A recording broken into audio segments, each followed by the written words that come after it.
Okay, good evening, everybody. Tonight, I think we're going to take some people out of their comfort zones, discuss some things that you might find shocking. Just bear with me to the end. It's not as shocking as it might sound, but then at the end we'll get a little kicker in there that should make you uncomfortable. Let's see, 6 in the series of the 2018 Killam Marine Park Dine and Learn. Thank you, as always, to Moshe Holzer for arranging it and to Anonymous for sponsoring tonight's dinner. Tonight we'll start off discussing annulling weddings. We spoke about it a little 2 weeks ago, and tonight I'd like to discuss the mechanisms. How does it work? How can a rabbi annul a wedding, annul a marriage? So I saw this tshuva from about 120, 130 years ago in Lithuania.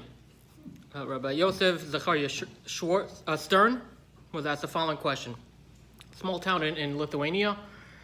A couple wanted to get married, an older couple, they wanted to get married, so they asked a Malamed, elementary school teacher, to be Masada Kedushin, to officiate at the wedding. And it was a total disaster for the following reasons. We'll start with the first reason, and then we'll get to the second reason, and that's why it was brought to one of the leading post-game of the generation in Lithuania. So when they needed a ring, there was a poor area, when they needed a ring for the wedding, so the lady borrowed from a married friend of hers her wedding ring to use for the wedding and to return after the wedding was over. So in such a case, right, so we know that the man has to own the ring and give it to her. Here it was a gift. Is the gift good or not? So the din is, the halacha is, the Rambam Paschal Shulchan Aruch, you have to give a get out of safek. We're not sure whether they're married or not. So when the Malamed realized he didn't know to ask these questions, you have to be trained to do a wedding. You can't just think you've seen it and so you know how to do it. So when he found out, he said, okay, so you need a get, let's remarry. So they redid the wedding. Then the rabbi of the town found out about it and said, wait a minute, she's had 3 husbands die on her. That's called a katlanis. A woman who has 3 husbands die, according to the din of the Gemara, is she's not allowed to marry a 4th husband. So the question is, so it's not so simple whether we put that into practice. It's very complicated. But the Malamed didn't even know. So the local rabbi, who was so upset that the Malamed did the wedding without his permission, so he asked Rabbi Stern, can we just tell them they can't be married? And Rabbi Stern said, wait a minute, let's take it one step at a time. And it was complicated. But the basic idea is, if you don't know what you're doing when you're officiating at a wedding, you have no business. Now, that's the Gemara. Gemara in Gittin Daf Vav Amud Aleph is your first source here. Amar of Yehuda Amar Shmuel, Kol she'eino yodea b'tiv gittin v'kiddushin. If you don't know, you don't understand all about a get and kiddushin, so lo yehelo esek yimohim, you should have nothing to do with it. You should not be up there arranging the wedding, the marriage, or arranging the get. That's not your job. You need training. So local communities, this became a problem. For 2 reasons. Number one, you have the people who don't know that what they don't even know, and they don't realize you need a rabbi to officiate. And number 2, you have the mischievous teenager. So I have a friend, the chavrusa in yeshiva. So when we were learning, he told me about another guy in yeshiva who now is a famous rabbi, I'm not going to say. So he was surprised that he married this girl because my chavrusa remembers when they were in elementary school, one guy joking around said, Harei mekadesh li, and threw her a basketball, and she caught it. So they went to the rabbi, and the rabbi said it's okay, she doesn't need a get. So my chavrusa was saying he's not so comfortable with that. I mean, he didn't know what he was talking about either. It's just a yeshiva guy. And there's plenty of reason to say it's fine. But the mischievous teenager could be a problem because they could do it right. They could do it right. As we saw a few weeks ago with the teenagers in Cairo, right? So the father wanted to marry the girl off to an older man, but her teenage sweetheart, when the father wasn't shul, he quickly gave her kiddushin in front of 2 witnesses. And that was, so how do you do that? So what a lot of communities do, we know all the way back to the times of the Gaonim, they made a takana. You're not allowed to get married unless there's a minyan and a rabbi or something like that.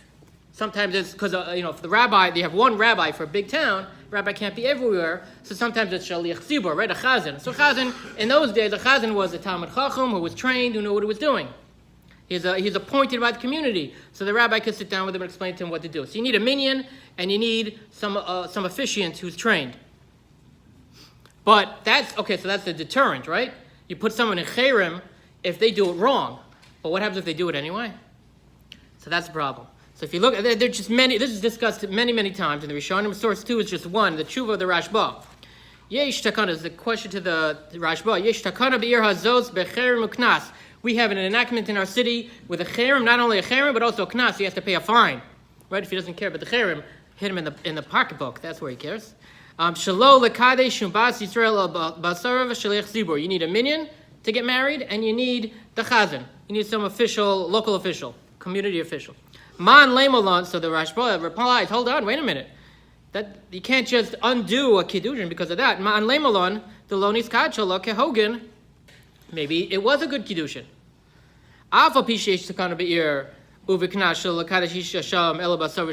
Who says it wasn't good? Maybe it was good. Maybe she does need a get. Dilma avar kiddush. Maybe he didn't care about the cherem and he married her anyway correctly.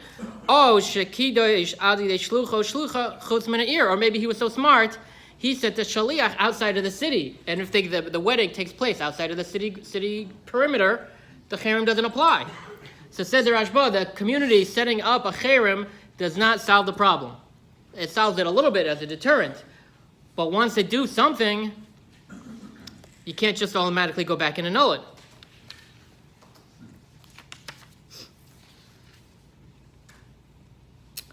So in the time period that we've been discussing the past few weeks, there are three main opinions on what to do with this cherem.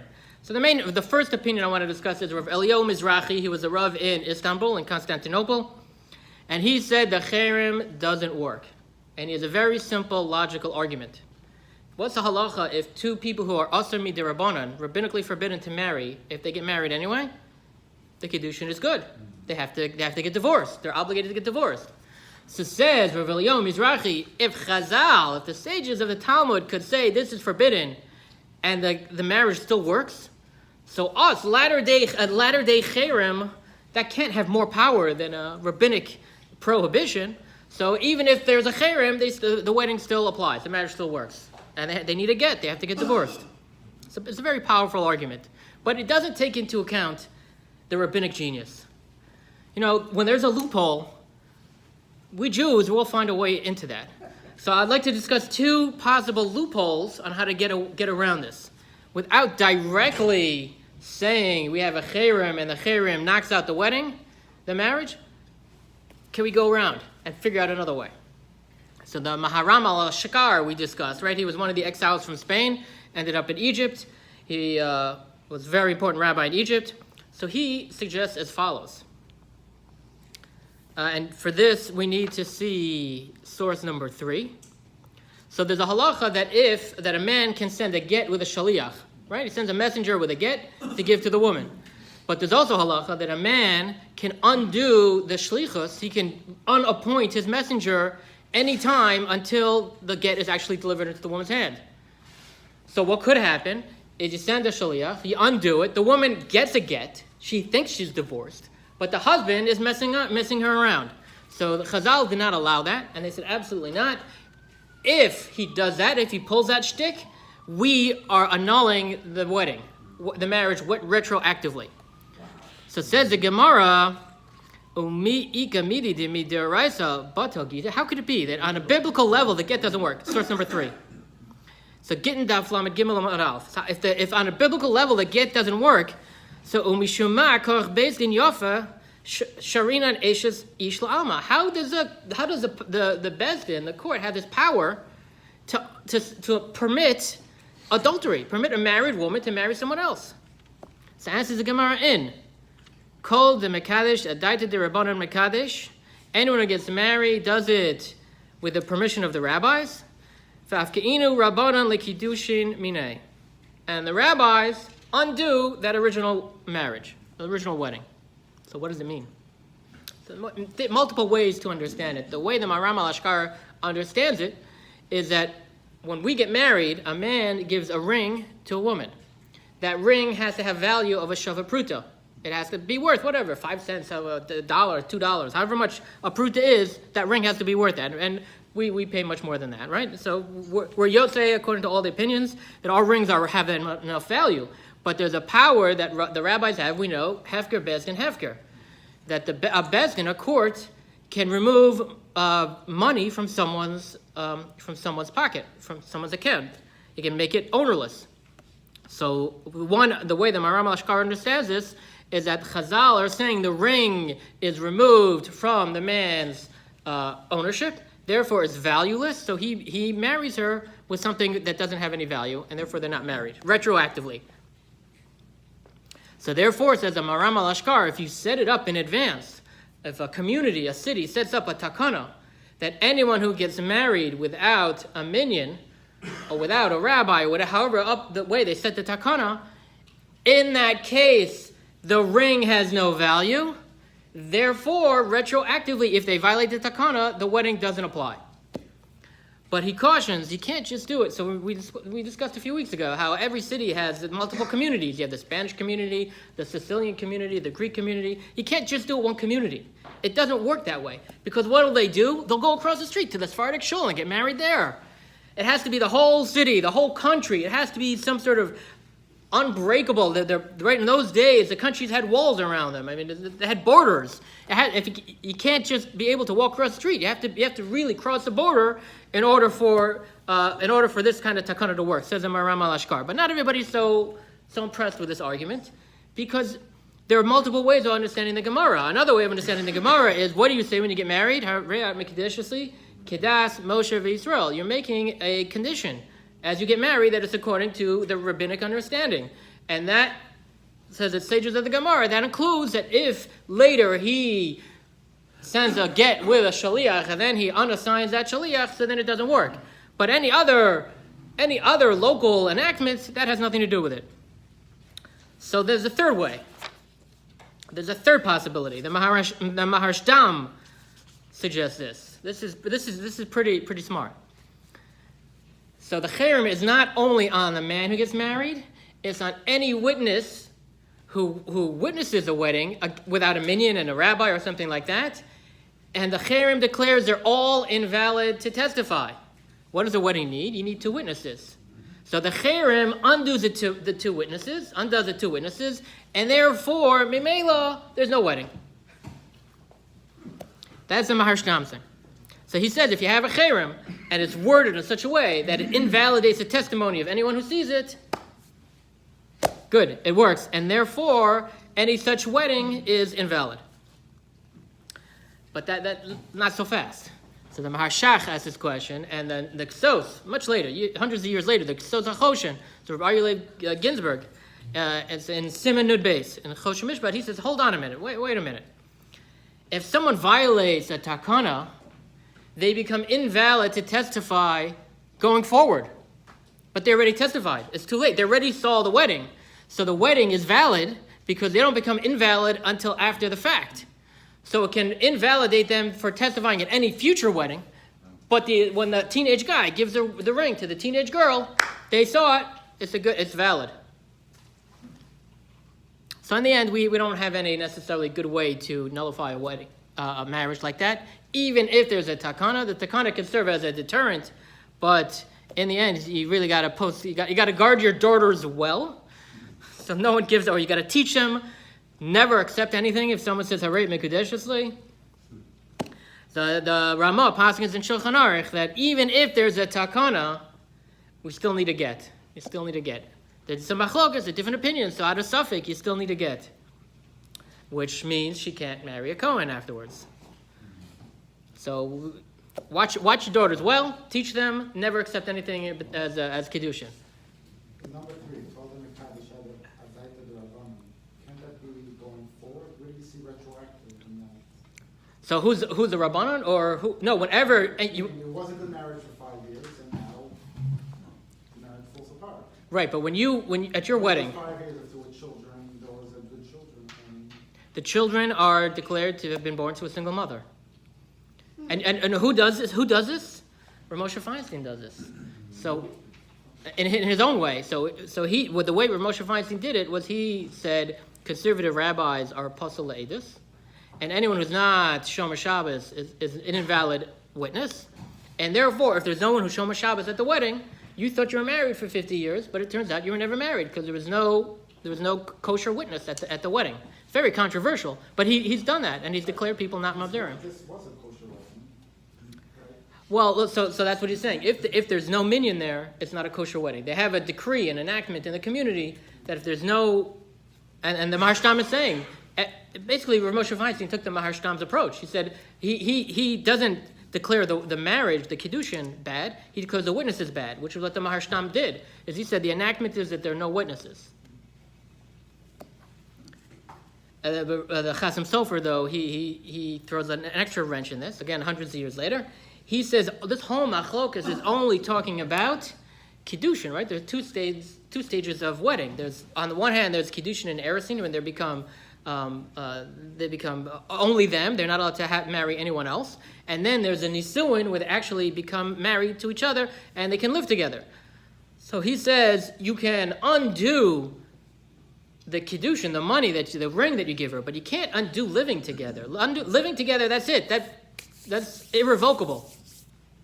So you have to go back to all the different tshuvas in this time period to see whether what he says actually works. I suspect that some of these Rishonim and early Achronim disagree with the Chasam Sofer, but I'm not 100% sure. I haven't done the work. I'm surprised at that because there's no there of a Kohen not married, unable to marry a basula. Who's not a basula, right? I mean, she has to be married, but if she's not a basula, it's not an issue, is it? Once she gets a get. I'm not talking about it. No, I'm saying once. Some are saying you can undo the kedushin, right? You can undo the kiddushin, but not the nisuin, right? Right. So if she has nisuin, that means she's. So what's the halacha? Can a Kohen marry a woman who's divorced from a kiddushin, but not nisuin? Not married, but she's not a basula. Meaning she's still a basula. Not a basula. No, I'm saying, let's say a woman is a basula. She had kiddushin, but they never had nisuin, so they never lived together, and they got a get. She got a get. So that would mean she's also from the Kohen. She's not allowed to marry the Kohen, right? Right, but correct me if I'm wrong, but some Sober is saying for care, you can undo the kedushin. Right, and then she'd be allowed to marry a Kohen. But let's say, but if she. Once she has a nisuin, she cannot marry a Kohen. You can't undo the wedding. You can't undo the marriage. But if the kedushin is undid, then somehow she does nisuin anyway. That doesn't possible from because you are correct me if I'm wrong. Right. So you said you can't undo the nisuin. But wait a minute though. Without the kedushin, who cares about the nisuin? She's still mutter to the Kohen. she would be mutter to the Kohen, except that she's actually married to the man. And once she's married to the man, Is she married with the nisuin? Is that what you're? yeah, once they have the nisuin, without the kedushin. they're married. So That's the game changer. That's what I They wanted just to have the clarify. betrothal? no, the other way around. No, if they just have the betrothal and then it's broken, then can she marry a No, Kohen? no, she can't marry then, and she needs a get as well. She needs a get. If they just have kiddushin, and she gets a get, she's divorced, and she can't marry a Kohen. Again, no, I'm not saying the kedushin. Kedushin No, I is understand. I'm just talking to Dr. Tauber, answering her question. Okay, so let's move on to another topic, which is even I found more startling. We probably won't have enough time to finish it tonight, and this is also has to do with how a wedding and chalitza and a get, but in a totally different approach, totally different way of getting at it. A little surprising, actually. So if you look at source 6, so the Rivash, this is the Rivash. The Rivash lived in Spain, and in 1391 there were massive pogroms. There were massive Jews who were killed or forced to convert, and many, probably half of the Jews remaining left Spain. The Rivash was among them who left, and the people who remained in Spain, so your community, the people you used to go to shul with, much of them were now Christians and were not allowed in shul. If they were, the Inquisition would go after them. So you went to shul and you were living in a community full of these forced converts who Nebuch, what could they do? And it was a very difficult situation. So the Rivash escaped. He was in Algiers, and he was asked this question: Rasher Sha'alta, Me'isha Anusa, so a converted woman, a forced convert, a converso woman, Shenisgar Shemi Baila, and she got divorced. Shehu Anus Lavodos Kachavim. And he also was forced to convert to Christianity. Ve'edei ksivas haget, ve'kiyumo, umesirasa, anusim. Every witness involved in the process of the divorce was also a forced convert to Christianity. Ve'ha'isha hahi bechesed Hashem u'v'hishtadlusa yatsa min ha'aretz asher shama shmad. And this woman, Listen to this word. Listen to this language. Listen to how he says it. Bechesed Hashem. She was able to escape from this Christian country with the chesed of Hashem, uvehishtadlusa, and she put an incredible effort. You can't just rely on Hashem to get you out of these situations. She had to do her own hishtadlus, but she wouldn't have gotten out without chesed Hashem as well. So she was able to escape. Uvas la'aretz Yishmael, and she, Baruch Hashem, was able to arrive in an Arab country. Right? We don't say these things anymore, but in those days it was a Baruch Hashem. She was able to arrive in an Arab Muslim country.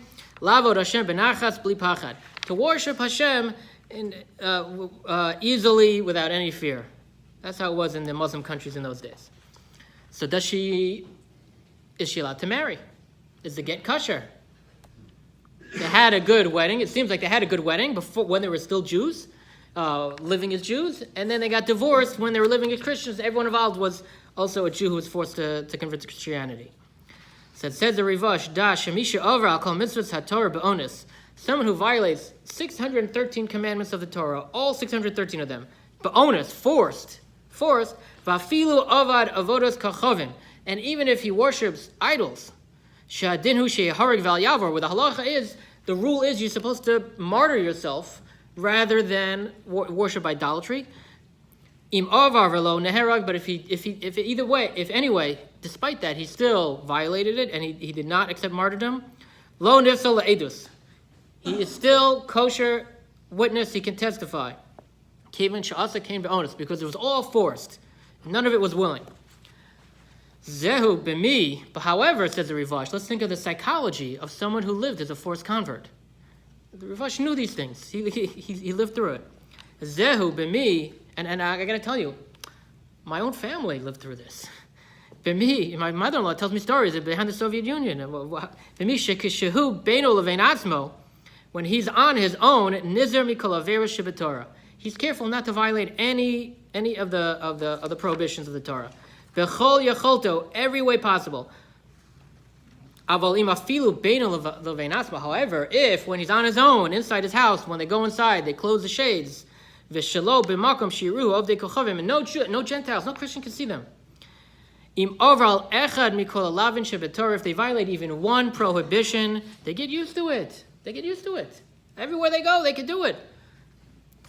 So shechayiv alei and malchus, any prohibition that he should get malchus for that. Kagon she'ochel nevelos treifus, if he eats non-kosher meat at home when nobody's looking. Ben l'te'avo and ben l'harchitz, whether it's just because he's hungry or whether he's some sort of rebellion. Even if he's just hungry for meat, there's no kosher meat. There's no kosher meat. A forced convert to Christianity, if he's caught at the kosher butcher, Inquisition rounds him up immediately. You can't get kosher meat. So if at home when nobody's looking, you eat treif meat, says the Rivash, you're pasal la'edus. You're not like a Gentile. But kevan she'eno oved gilulim, or mechal shabbos v'harsir. You're not praying to Christianity in your home when the door's closed, and you're not violating Shabbos in public when the door at home behind closed doors. But if you're eating non-kosher meat, beratzon willingly, mikol makom pasal la'edus. Pasal la'edus. My mother-in-law tells me when she was in Russia, where she grew up. So yeah, they went to school on Shabbos. They had to write on Shabbos in school. What are they supposed to do? They'd get thrown to Siberia if they didn't. But when they go home, you close the windows, you say Kiddush, and you have Shabbos. And that's how she grew up. That's how Jews did. And in Christian Spain, some Jews did that as well. But how can you assume? It's so easy, you know. Look, we go to Manhattan. We go through the streets. We see what we see, right? But when we go home, so who gives us permission to turn on Netflix, to turn on whatever, and see the same things? So fine, we're in the street, we have to see it. But at home, so it's actually a very challenge because we're so used to it. We're so used to it. But we have to, so that's what he's saying. Even, the Rivash is saying, even the people who are used to eating meat, they can't eat meat at home. And if they do, they're pasal la'edus. And again, he lived through that. He saw it. He was so the Rivash, basically, his conclusion is, there's no magic wand that you can wave and say the get is kosher, the get is puzzle, the marriage never happened, or this never happened. There's no magic wand you could wave. You have to do the hard work and find out who are the witnesses, and are they in Spain because they're forced to be? They can't leave. Can they not afford to leave Spain? He talks about some people, and he says, "I love Spain. Why can't these guys leave Spain?" And he said, well, it's not so simple. It's not so simple. There's some people who say, look, my grandchildren won't know Aleph Beis unless I stay in Spain. My kids aren't going to teach them anything. They grew up as Christians. And so if I'm not there, my grandchildren will become Christians 100%. So if I stay in Spain, I'll be able to influence them just a little bit. Says Rivash, that's usher. You must leave Spain if you can.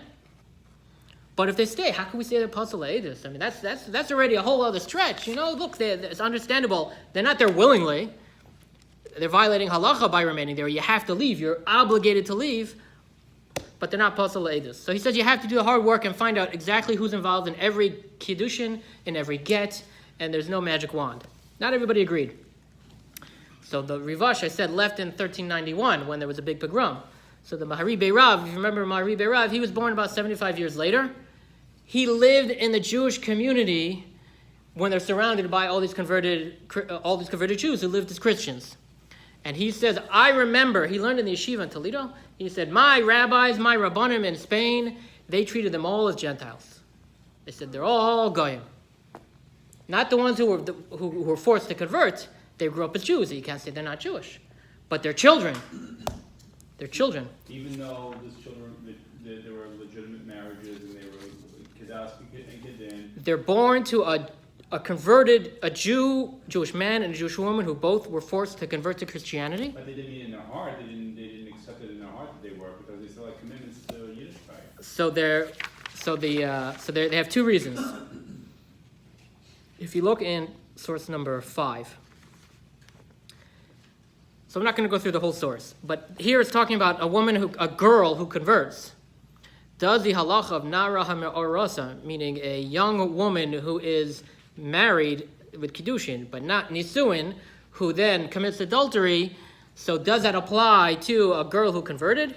And the Mishnah differentiates between Horasa Shalobiktusha and Horasa Shibiktusha, and Leidasa Shalobiktusha and Leidasa Shibiktusha, which means if they're conceived, meaning a woman converts to Judaism while pregnant, so the child was conceived when she was not Jewish, but was born Jewish, so the halacha differentiates because of the language of the pasuk.